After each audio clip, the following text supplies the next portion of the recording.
কাঁচা আমের কোনো রেসিপির কথা মনে করলে সবথেকে প্রথমে মাথায় আসে মায়ের হাতের আম ডালের কথা।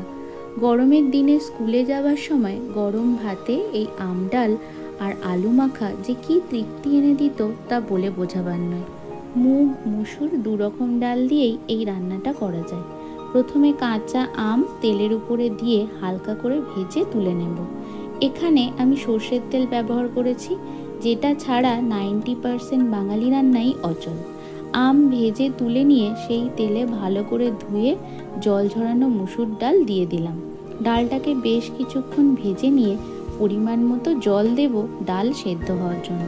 ডাল প্রায় সেদ্ধ হয়ে এলে ভেজে রাখা আম এর মধ্যে দিয়ে দিলাম। 2-4 মিনিট ফুটিয়ে ডালটাকে একটি পাত্রে ঢেলে রাখলাম। এবার কড়াইতে একটু তেল দিয়ে তেজপাতা, শুকনো লঙ্কা ও 5 ফোড়ন দিয়ে দিলাম। সামান্য একটু নাড়িয়ে চাড়িয়ে তেলের উপর হলুদ গুঁড়ো, আদা বাটা, ভাজা জিরের গুঁড়ো ও নুন দিয়ে দিলাম। সব কিছুকে কম আঁচে আদার কাঁচা গন্ধ চলে যাওয়া পর্যন্ত কষিয়ে নেব। এরপর সেদ্ধ করে রাখা আম ও ডাল এর মধ্যে দিয়ে দিলাম। ভালো করে কিছুক্ষণ ফুটে উঠলে সামান্য চিনি দিয়ে দিলাম, যদিও এই চিনি দেওয়াটা সম্পূর্ণ অপশনাল।